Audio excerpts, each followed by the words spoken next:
everybody. This is Jeremiah Collier and Seth Bird back with Hunting with a Passion, doing another podcast. Going to be talking turkey today, so we're excited. We got Aaron Warb from Hunting the Public.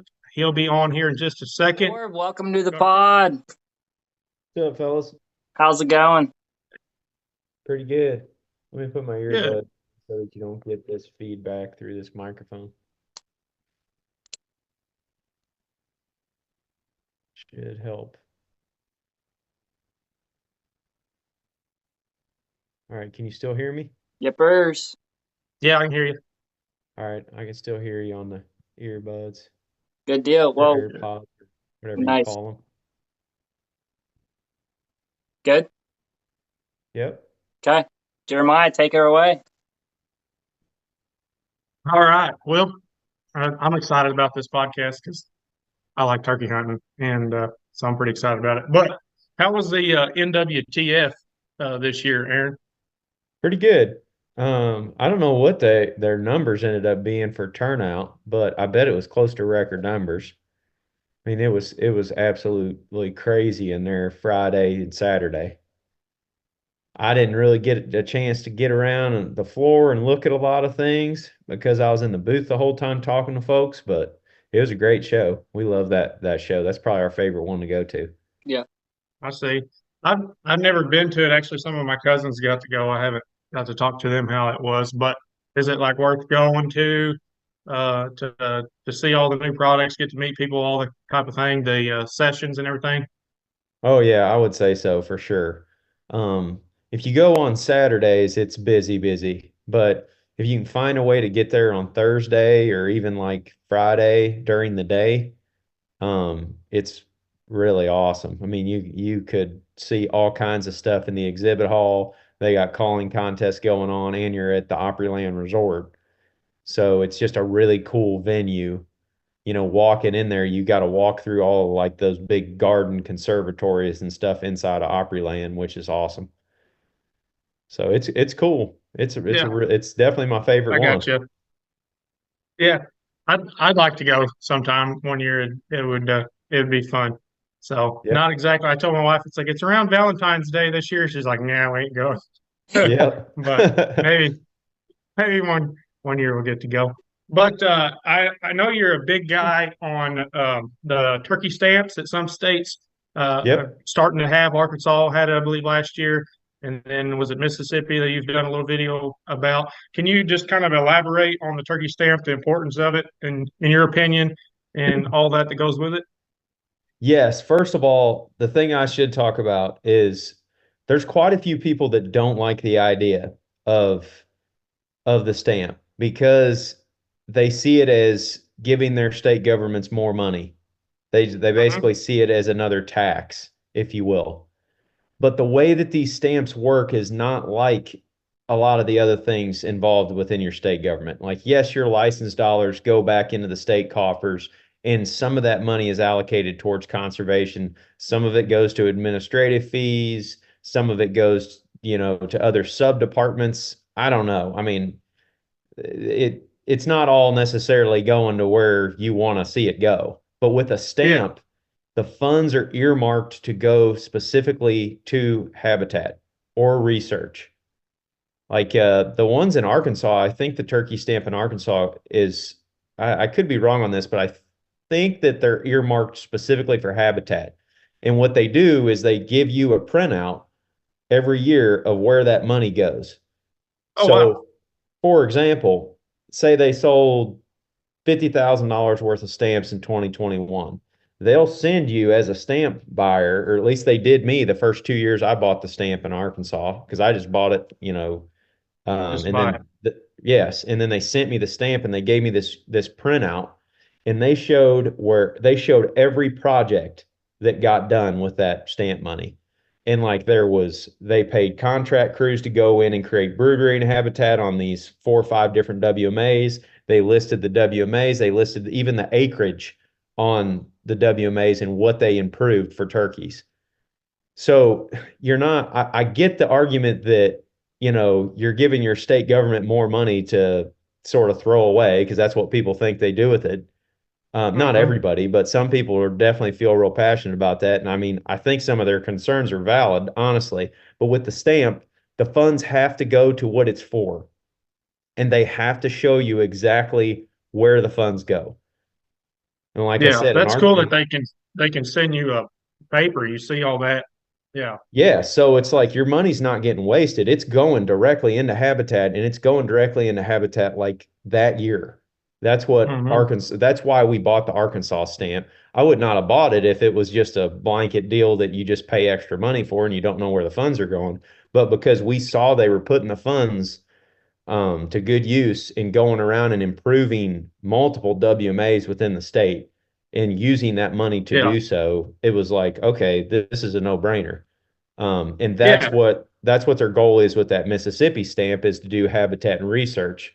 Mississippi also has some really quality people, behind their turkey program that like absolutely love turkeys and turkey hunting. I mean, Adam Butler's their coordinator, and he loved turkey hunting long before he became the Mississippi turkey coordinator, and Yeah. he's gonna So love it. he can see both sides, and he's not just an official, if you will. He's No, coming in and no, saying, he's "Hey, a I'll do the job." Yeah. diehard turkey guy. Like I was Good. texting back and forth with him a few days ago, and he was out burning like in the middle of the afternoon. I Hmm. don't know if he was doing that for the department or if he was doing that on his own time, but that's just the type of guy that he is. Like he loves turkeys. And I trust his judgment, when it comes to those decisions that are getting made. I'm not saying that's the case in every state. I'm certain it's not. As with anything, it comes down to the people, right, that are Yeah. running things. Um, and some states have got really great programs and great people running them. Some states have got lots of room for improvement. Hmm. But that's why we What? really like the earmark stamp programs. Yeah. I know I've seen several videos that you've put out and Yeah. your guys that put out, and you're pretty passionate about it. So just kind of wanted to talk about that. What I haven't looked in has Missouri, the state of Missouri, because we both live in Missouri. Have they decided or talking about anything like that? Do you know of? I don't know.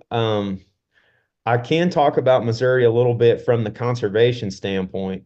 When I uh, when I was younger, before I got into the whole hunting video stuff, Yeah. I had a lot of gripes with the Missouri Department of Conservation. Like I was frustrated with a lot of the things they were doing, and I'd sit around deer camp with the other guys and gripe about what they were doing.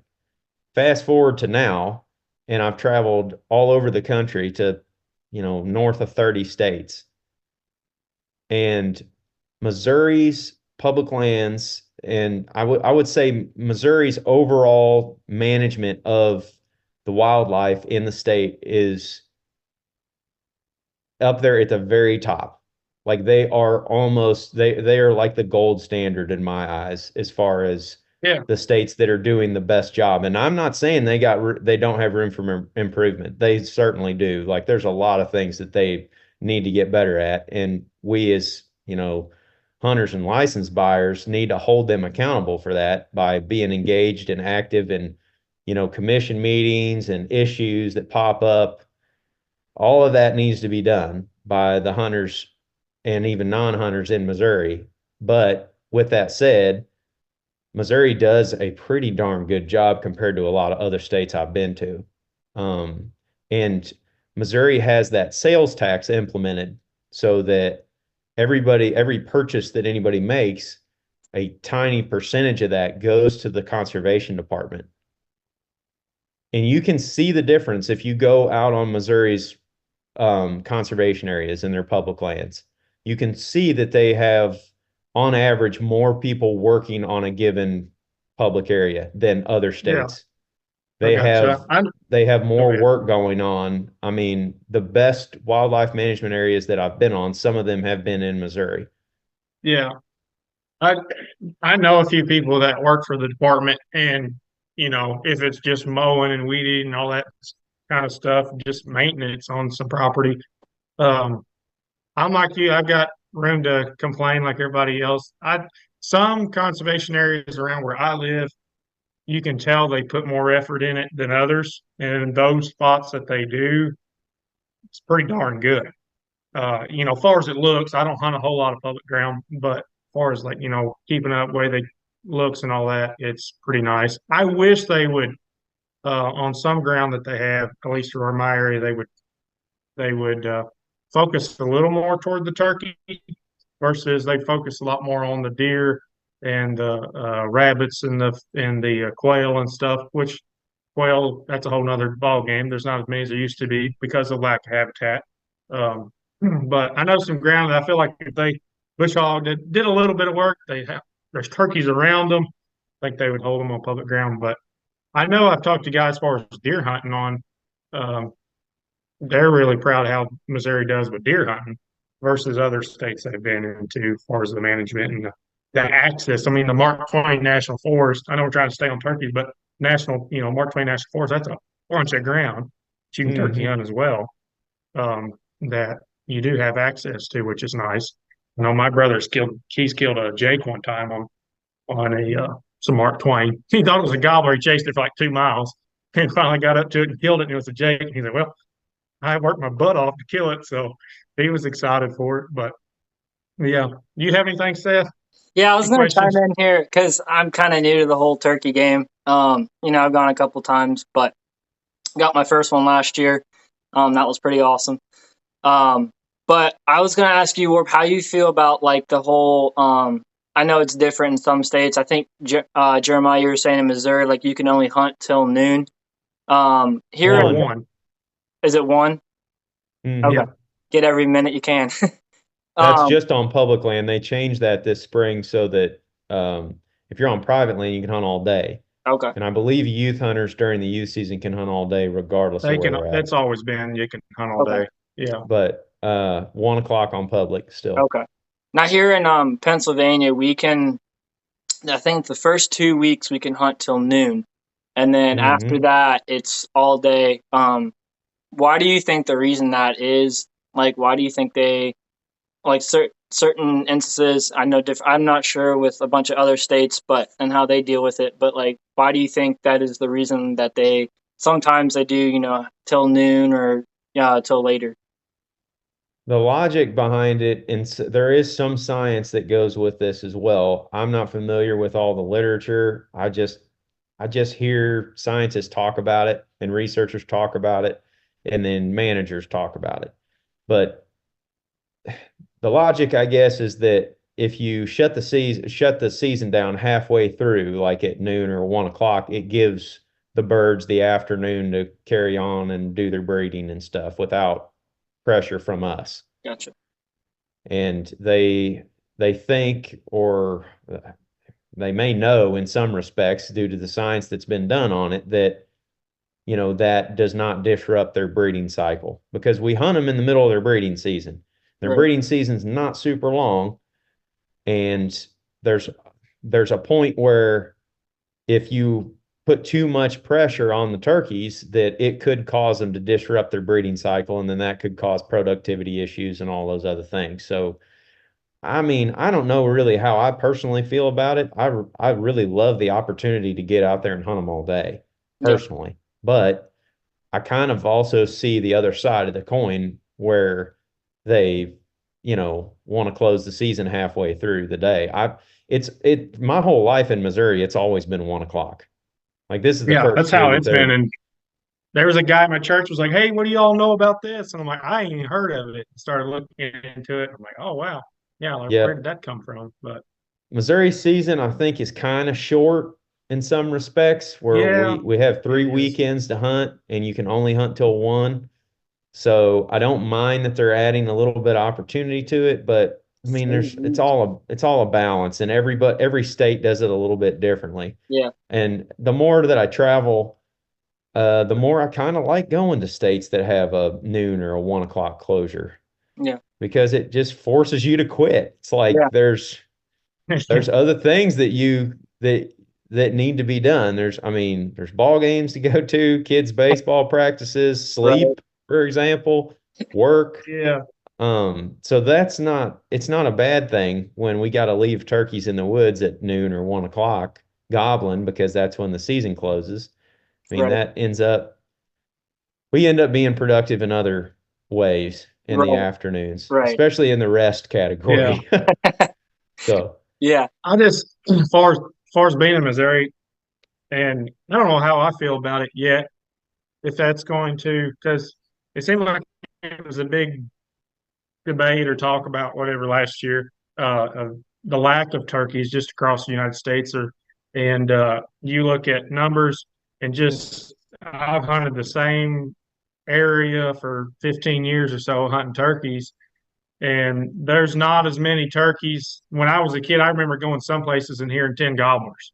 You go right. back there now, there's two, and there's been two for years.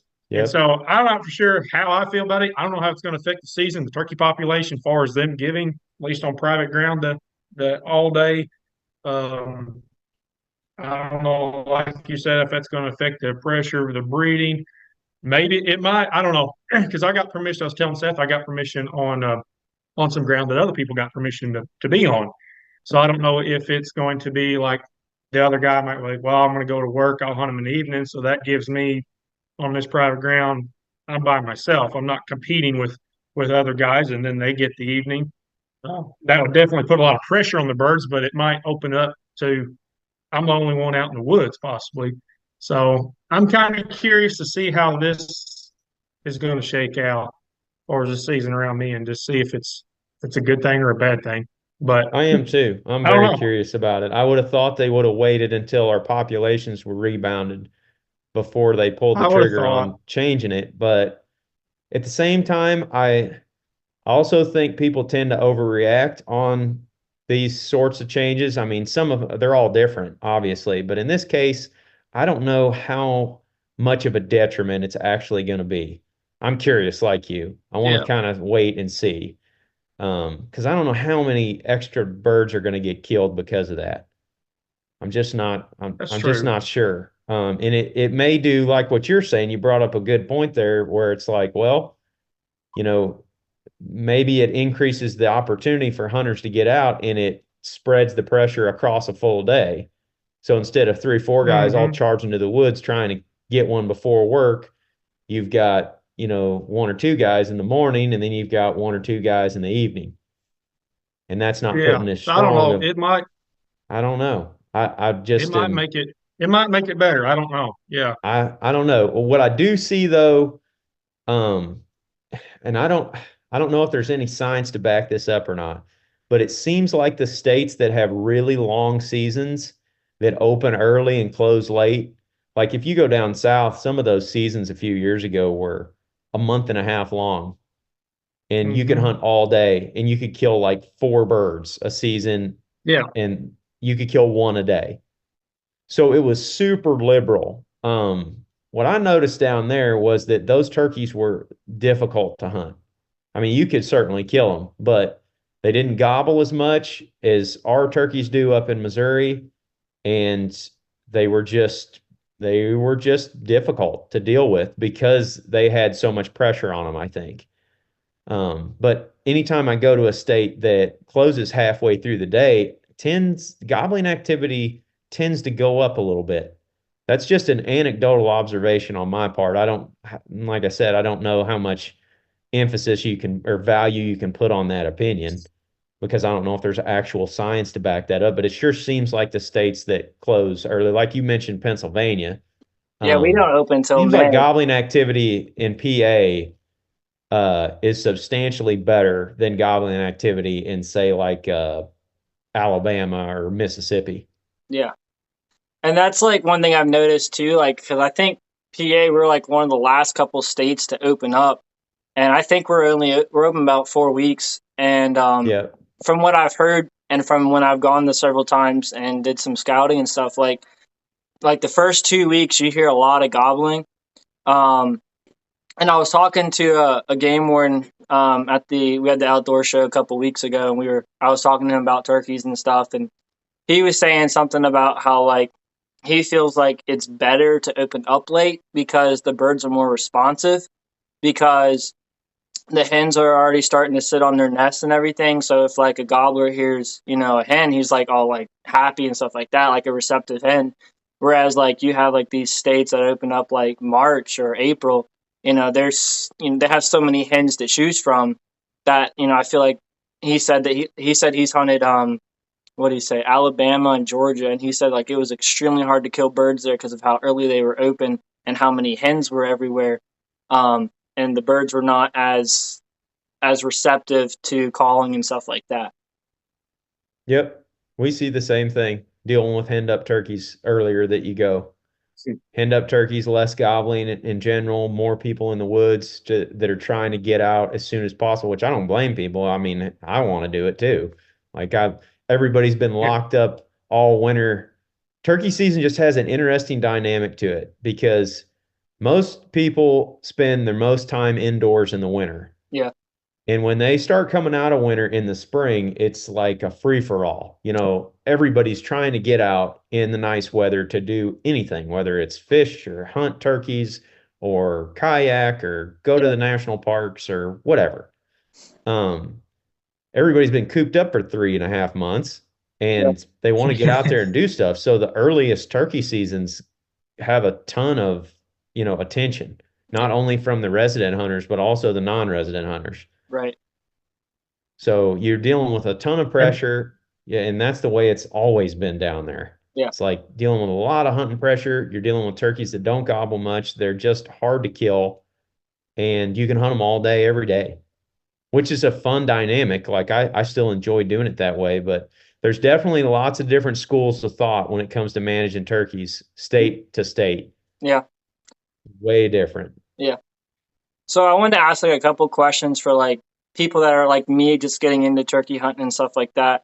I saw some of your videos and like some of the guys are like super like camoed up. Some of them are not. Like, what is your go to, like your thoughts on camos and stuff like that for turkey hunting? Like, do you feel like you have to be like, with deer you can get away with a lot. So turkeys you can't, not as much. I would argue that camo's not necessary for deer hunting, almost not necessary at all. I don't know Like if you've seen deer. I don't know if you've seen the Uncuffed yet from Whitetail Adrenaline, but me and Jeremiah have been watching that, and like those guys don't even hardly wear any camo. They're like No. they're going in Carhartt jackets and Yeah. plaid and stuff like that.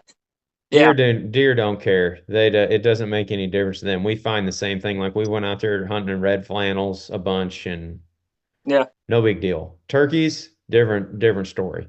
Turkeys and ducks, anything that's a bird, basically. Yeah. Yeah. Their vision is just incredible. Yeah, it is. Yeah. It's like super important with turkeys to be blended in. I mean, a lot of guys are going to the leafy suits or just the leafy tops. I've noticed that, I think a good thing to practice is anytime you kill a turkey or you spook a turkey that comes into your setup and you don't get him, go out to the last place you saw him. Like what? Try to envision where that bird pegged you, where he saw you. Like even if he pokes his head up and you kill him, go out to that spot because he poked his head up because he probably saw you or he was looking for the hen. And look back at your setup. Like take your buddy, if you got a couple of you with you or, in your group, put a guy at the tree where you were set up at and then go out there and get a look from the turkey's perspective. And you'll really see what stands out and what doesn't on you. Like, could it be the hard contrast from the top of your rubber boots to your pants? Could it be the hat bill? Could it be a face mask that's off color? Gloves, anything. We noticed a few years ago, we kept having birds come in that would catch us. As soon as they came into view, they would start putting and run off. And this happened like 4 or 5 setups in a row. And we started looking back at the camera setup and we had a big gray microphone with no camo on it whatsoever. And when we started putting camo, wrapping like leafy camo or ghillie suit material around that microphone, they stopped busting us as much. Like it was such a small detail. Yeah. But it really matters with turkeys. Yeah. Sometimes I've had turkeys bust me and I've done what you've done. I remember, I think it was last year. I'd snuck around on this turkey, come down this logging road, and come out to this field. And man, I was like in a little dip. I had a monster oak tree. I had brush in front of me, and I didn't at this point. I didn't even call. And he's coming toward me. He's about 70 yards. He's by himself. I'm like, shoot, I've got this turkey killed. I got him fried. I'm back at the house eating him. In my mind. And he looks up, takes off down the logging road. I'm like, what in the world? And I've got up to where he was, and I look back, but I couldn't figure it out why. And then I've had times I've done like you said. I remember me and my brother one year had a ridge runner turkey, and they always run this one ridge. So we circled around, didn't say a word. I sat on the side of the ridge. I put him on top of the ridge. Just you never know how they're going to work the ridge, and never said a word. Here he came. I was like, surely one of us is going to kill us. And he picked us out, and none of us had a shot. He stayed there, good about getting behind trees or brush and taking off. And I got up, like you said, and looked back, and I don't remember if it was me and my brother, and I was like, yep, there. That's why he saw us. That's why he took off. Yep. It's just it didn't look right from his It isn't either the just sun coming in, something. yep.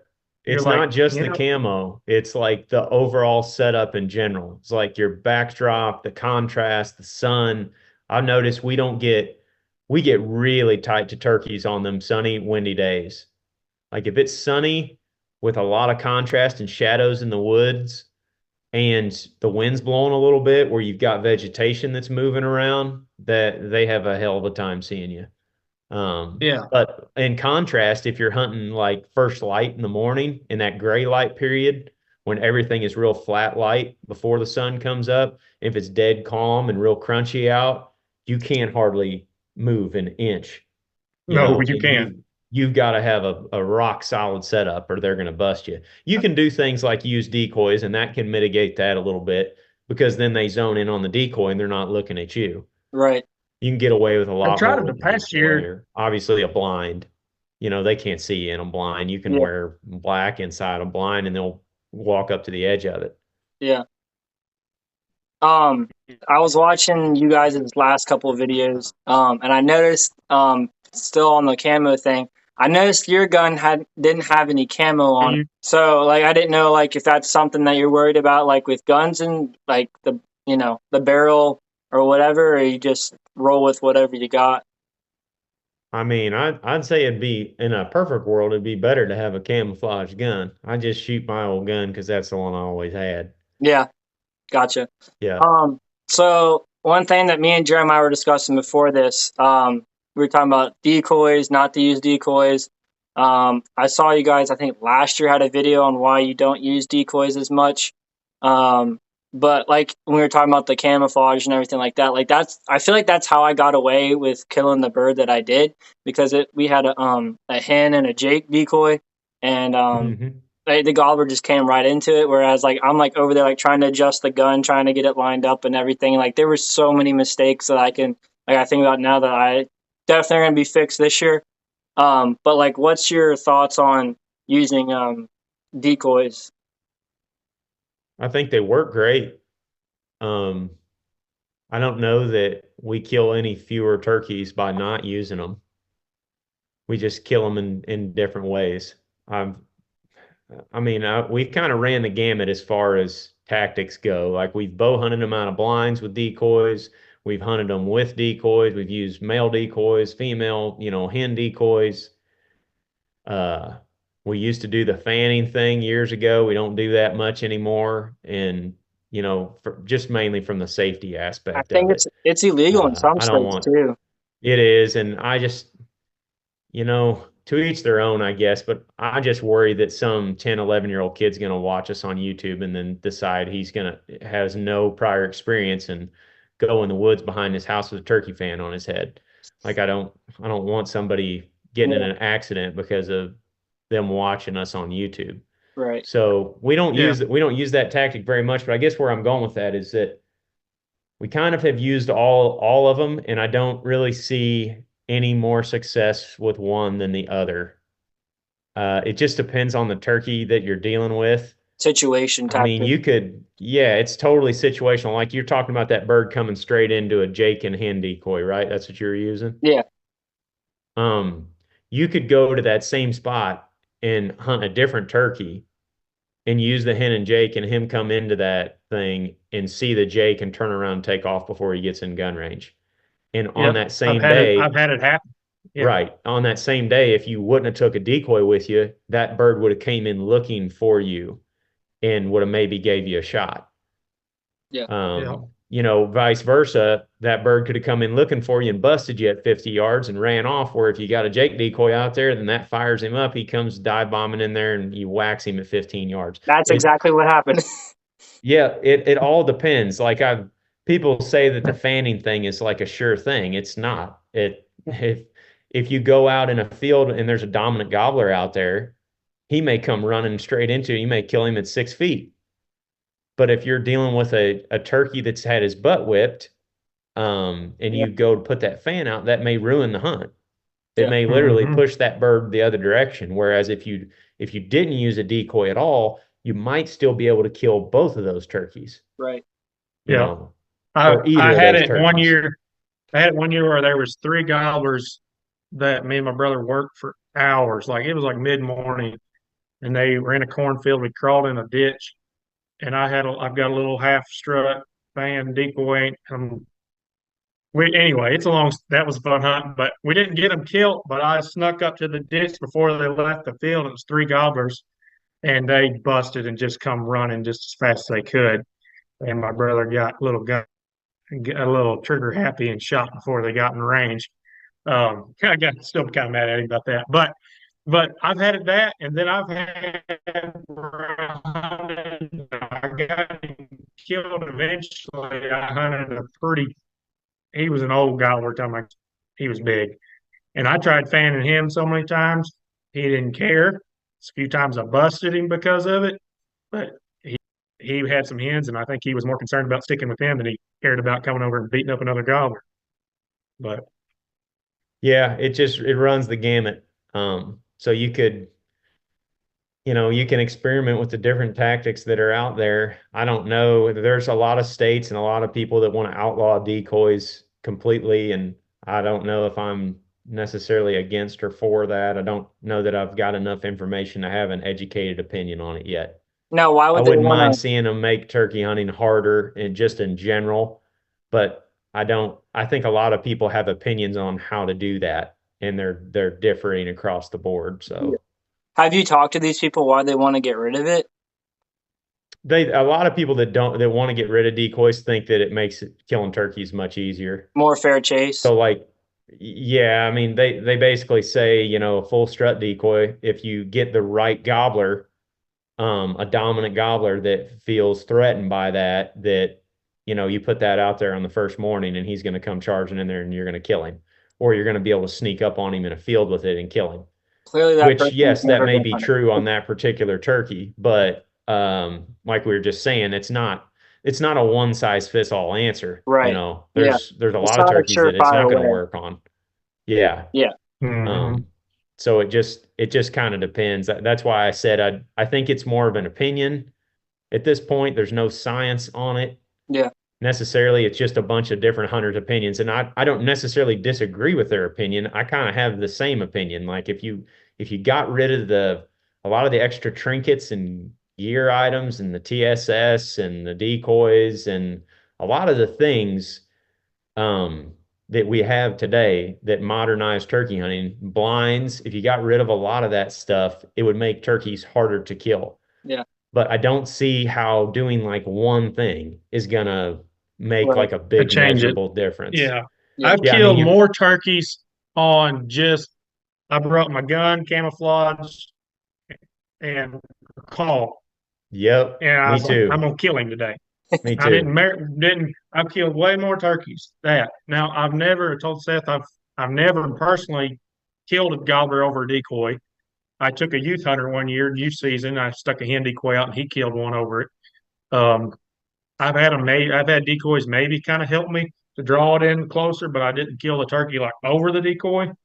But when I get mad at a bird, and say, you know what, I'm just going there with my gun, I'm gonna kill him.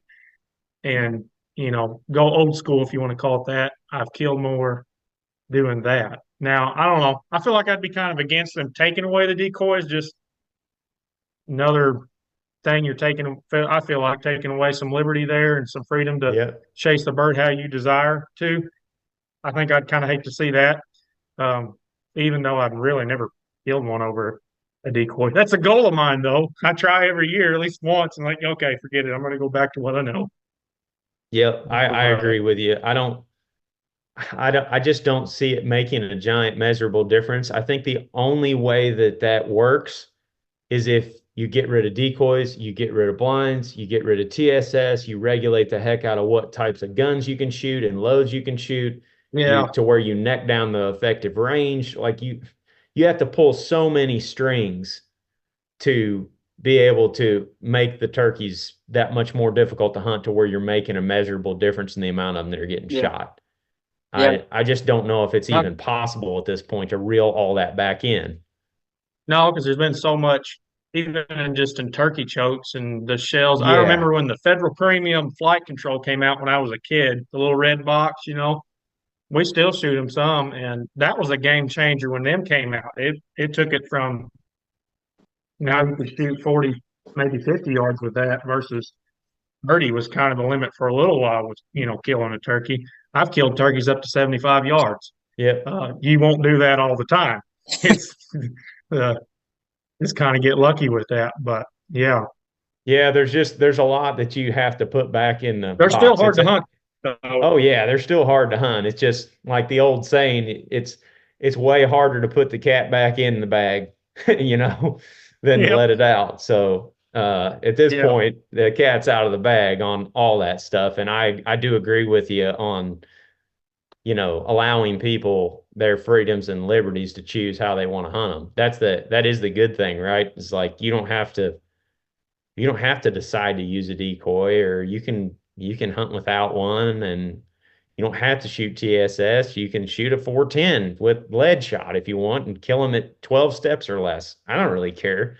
As long as you're doing it legally, that's the main thing.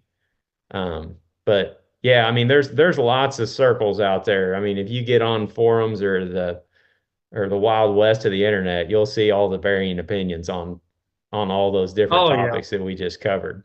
Or for sure. What? what's your favorite Go state ahead. to hunt in? I Yeah, don't that's really good. have a favorite anymore. I love hunting in Tennessee for turkeys, and I love hunting in Missouri just because that's where I grew up. After I just asked But you that question, I just realized you were asked that at the NWTF. yeah, I get asked that all the time, and I can tell you the states that I don't like hunting in as much. But like if I'm being honest, there's probably like 25 states that are my favorites, Yeah. but I don't really care for hunting Florida turkeys that much. I was I going to ask you that if you've ever hunted Osceolas. Yes, I've hunted Osceolas a couple of times.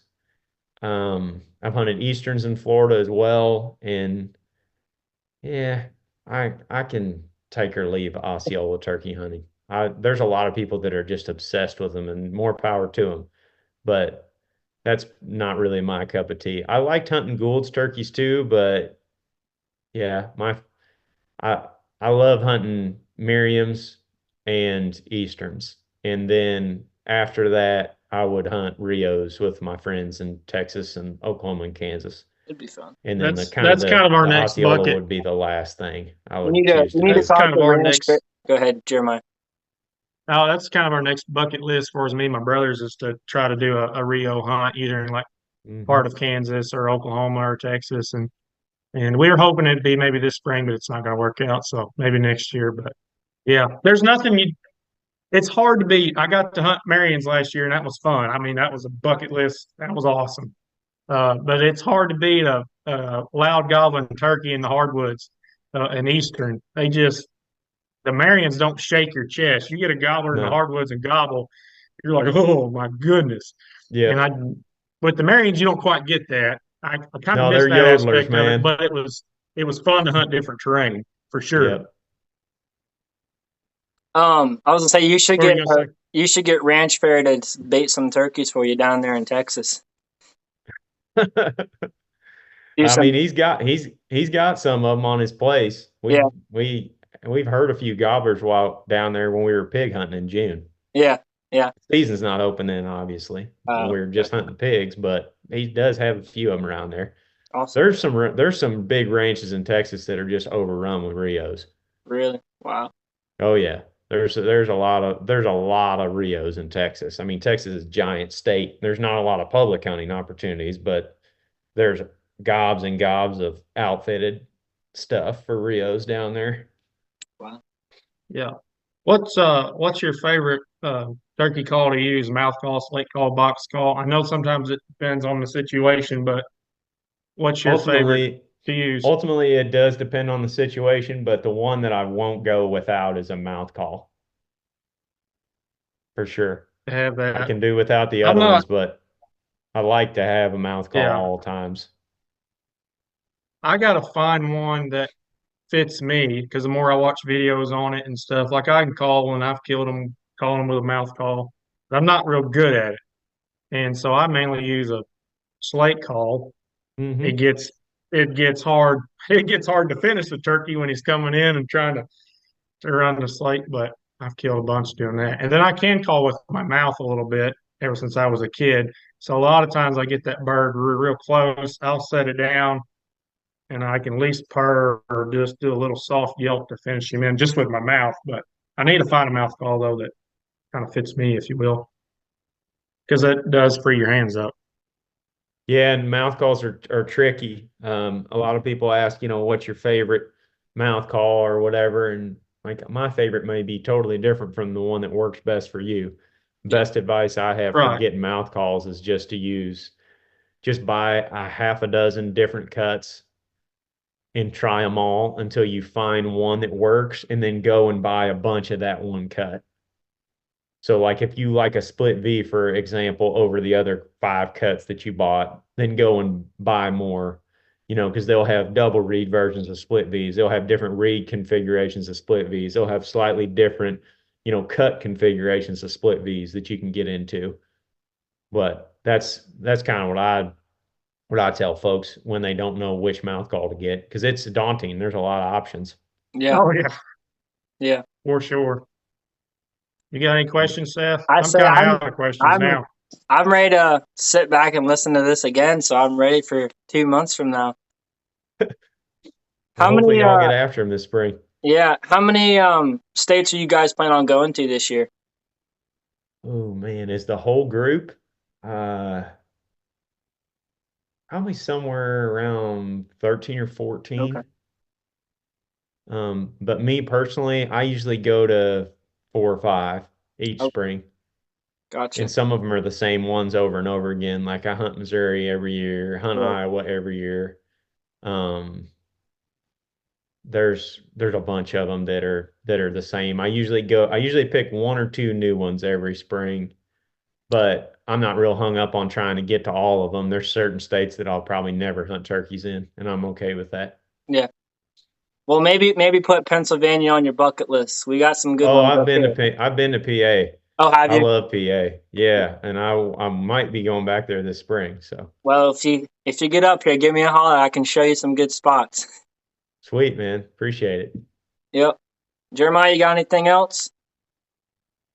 That's about it. I've enjoyed it. Yeah. Aaron, Well, thanks thanks for for coming on. coming on here, and yeah, thanks for you taking your time out of your day and busy schedule on the NWTF last week and all that. I appreciate that. So No it's problem, been a guys. fun one. Enjoyed talking with you.